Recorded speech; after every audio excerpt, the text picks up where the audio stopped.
क्षेत्र में क्या बड़े बदलाव नजर आ रहे हैं।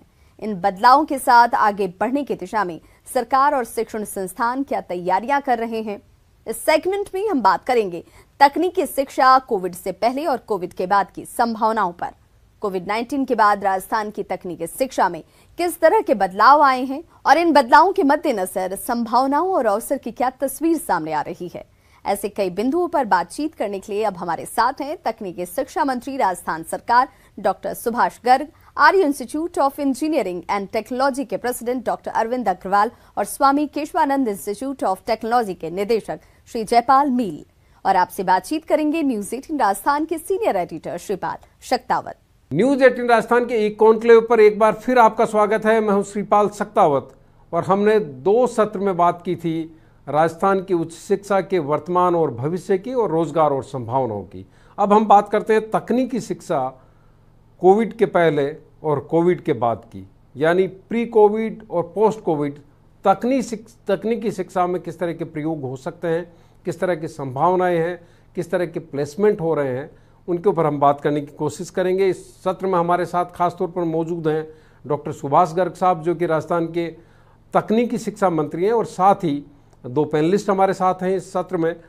श्री अरविंद अग्रवाल साहब हैं, जो प्रेसिडेंट हैं आर्या ग्रुप कॉलेज ग्रुप के, जिनका आज बर्थडे भी है, उनको विश करना चाहेंगे बर्थडे की विशेष बहुत बहुत आपको अग्रवाल साहब। और साथ ही श्री जयपाल मील साहब हैं, जो कि निदेशक हैं, जिन्होंने MBA की पढ़ाई के बाद में बच्चों का भविष्य बदलने की शुरुआत की और निदेशक के बतौर वो सेवाएं दे रहे हैं स्वामी केशवानंद इंस्टीट्यूट ऑफ टेक्नोलॉजी और मैनेजमेंट में।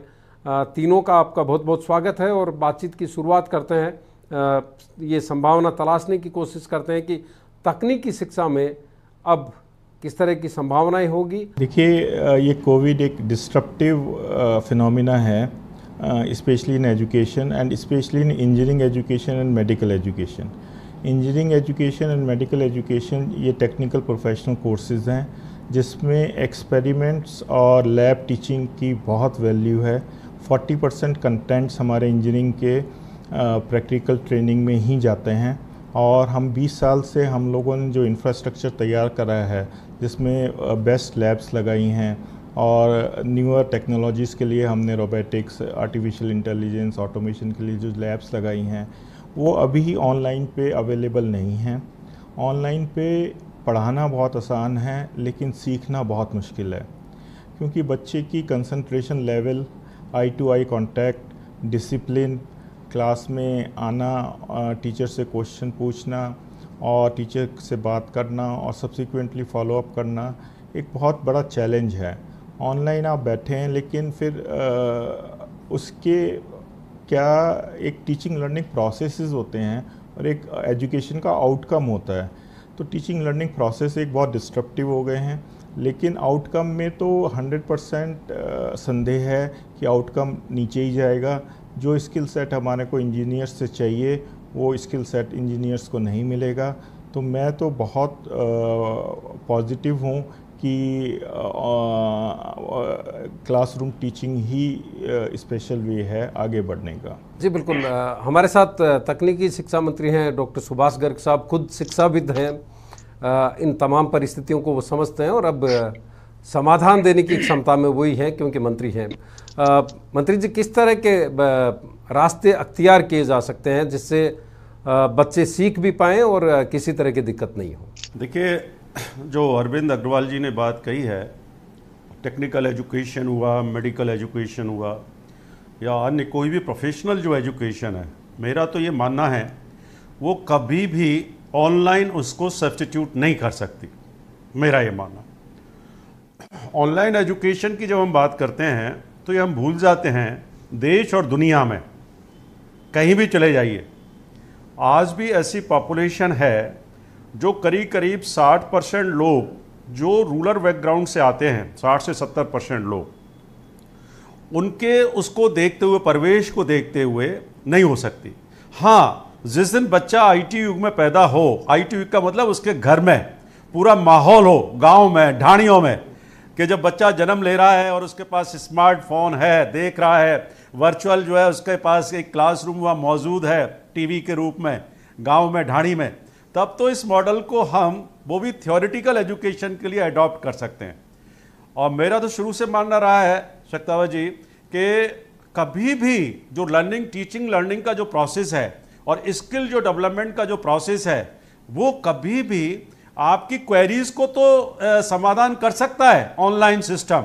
आपकी कुछ समस्या है, इंफॉर्मेशन है, उसको आप ले सकते हो और अपने जो कुछ भ्रम है, भ्रांतियां हैं या कंफ्यूजन है, उसको तो दूर करने में एक महत्वपूर्ण रोल प्ले कर सकता है। लेकिन पूरी तरह सब्स्टिट्यूट कर दिया जाए, मैं नहीं मानता। और मेरा तो व्यक्तिगत बिल्कुल मानना है कि online system can not substitute. Governance देने में ऑनलाइन सिस्टम का एक रोल है।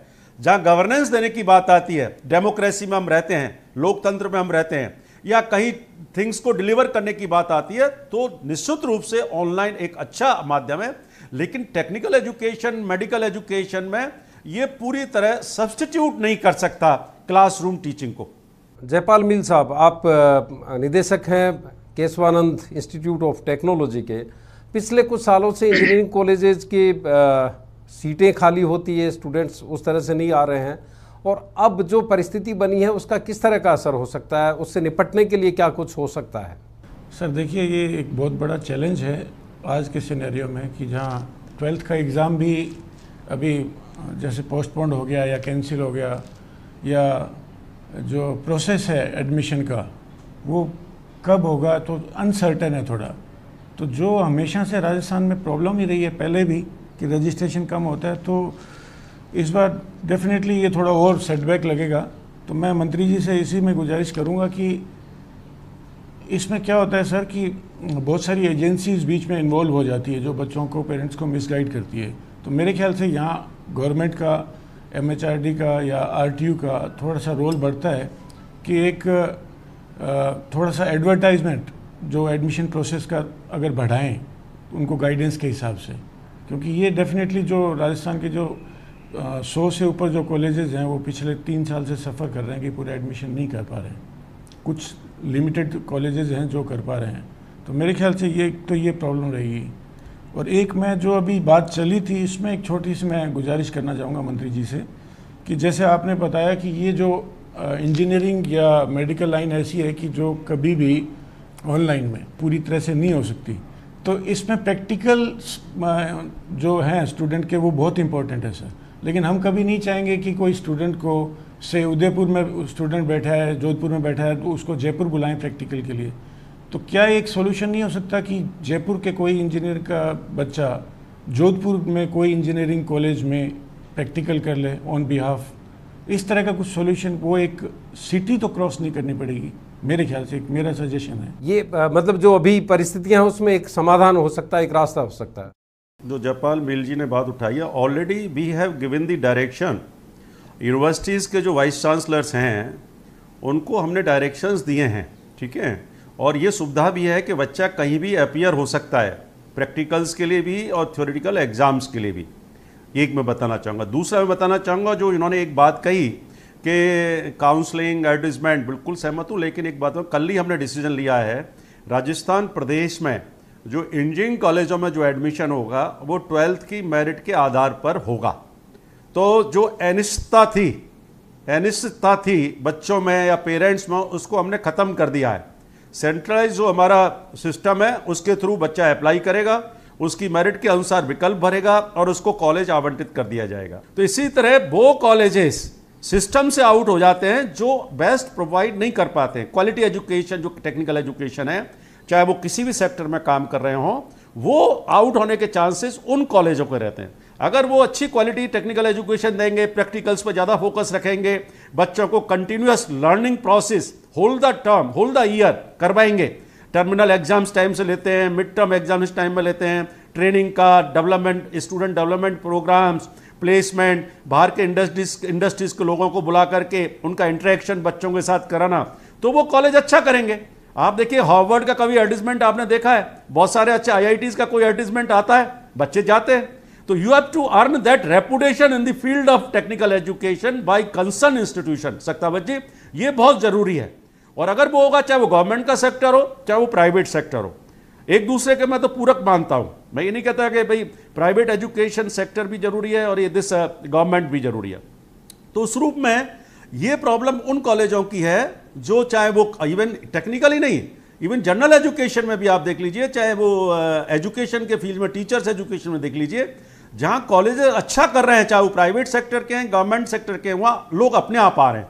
जो अच्छा नहीं कर पा रहे हैं वो इस तरह की बातें होती है कि साहब इस तरह की प्रॉब्लम उनके सामने आती है। अरविंद अग्रवाल साहब, आप किस तरह से के समाधान उसमें चाहते हैं, संशोधन चाहते हैं, जो राजस्थान के तकनीकी विश्वविद्यालय है उसके परीक्षाओं को लेकर के कई बार दिक्कतें आती है, बात आती है? देखिए, अगर मैं self finance private engineering colleges की बात करूं, जिसमें गवर्नमेंट के भी कॉलेजेस हैं और प्राइवेट इंजीनियरिंग कॉलेजेस भी हैं, वो एक तरह से डबल प्रॉब्लम फेस कर रहे हैं। एक्सपेंशन ऑफ आईआईटीज़ बहुत ज़्यादा हो रहा है और फैसिनेशन ऑफ आईआईटी बहुत ज़्यादा हो रहा है। आईआईटी की कुल सीटें, आईआईटी और एनआईटी की 20,000 सीटें हैं और उसके लिए 8 लाख से 10 लाख लोग बच्चा अपेयर करता है।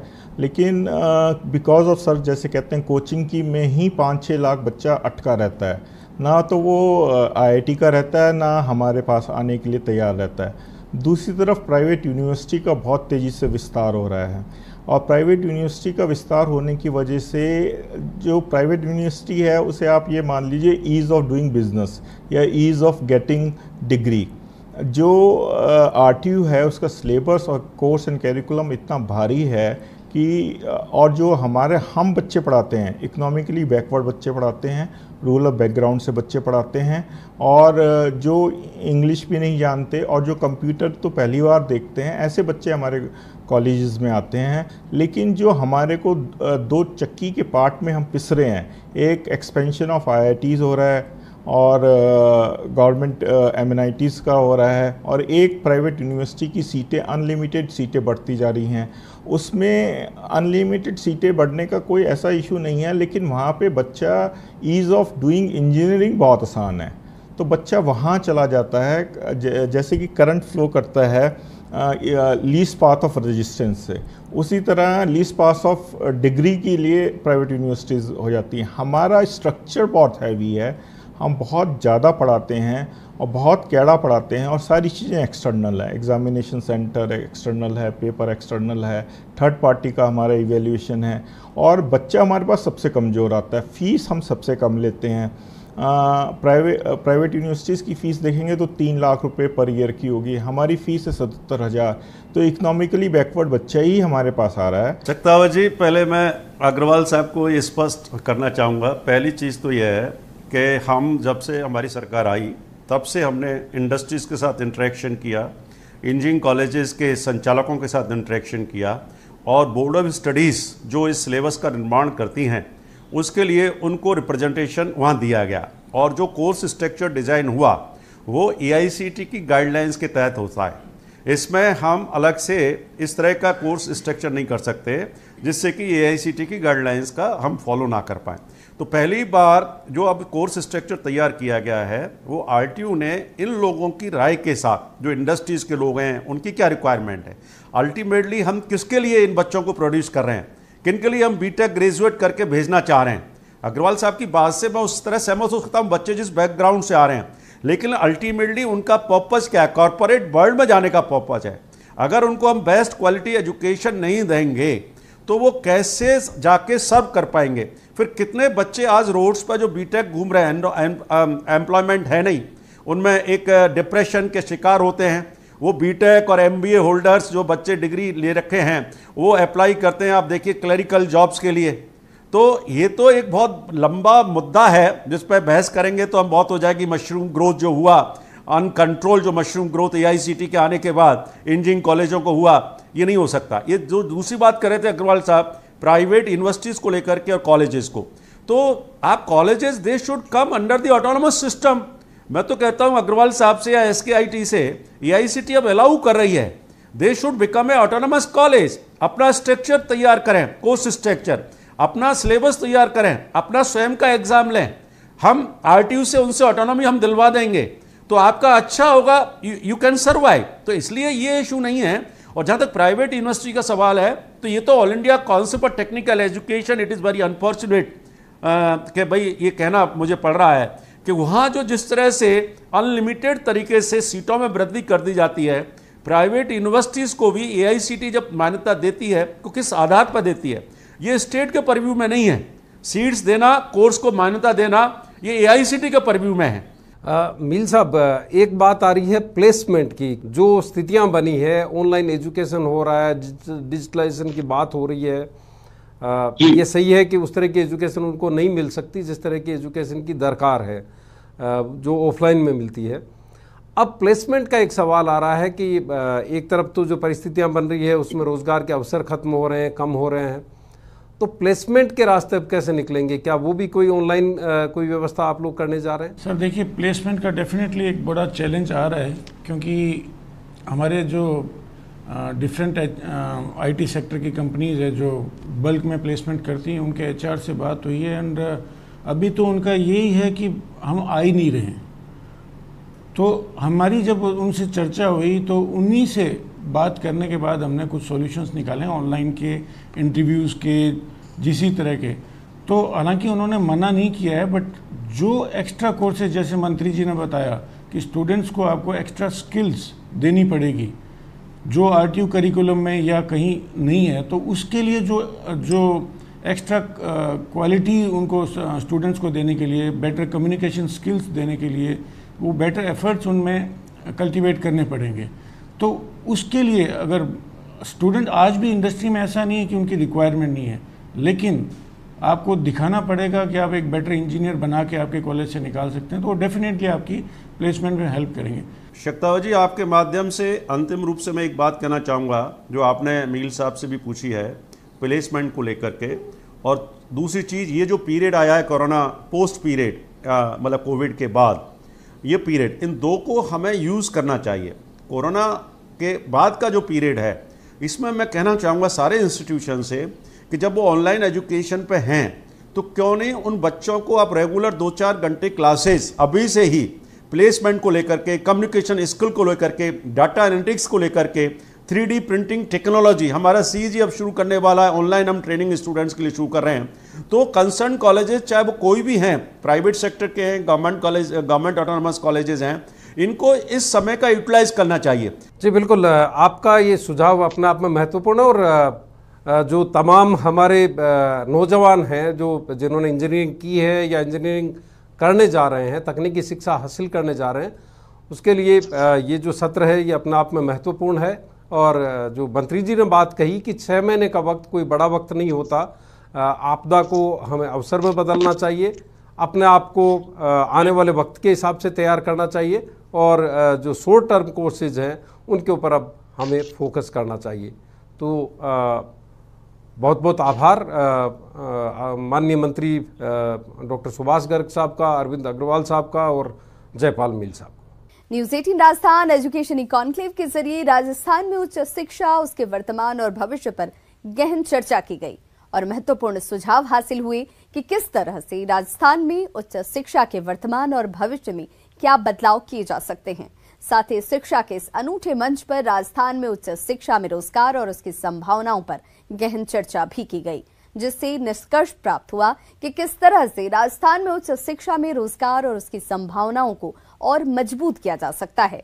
इसके साथ साथ न्यूज़ 18 राजस्थान एजुकेशन कॉन्क्लेव तकनीकी शिक्षा, कोविड से पहले और कोविड के बाद की स्थिति पर भी सार्थक चर्चा का बेहतरीन मंच बना। उम्मीद करते हैं कि news 18 Rajasthan education conclave Rajasthan में शिक्षा को बेहतर दिशा और दशा देने में मददगार साबित होगा। इसी के साथ अब मुझे दीजिए इजाजत। नमस्कार।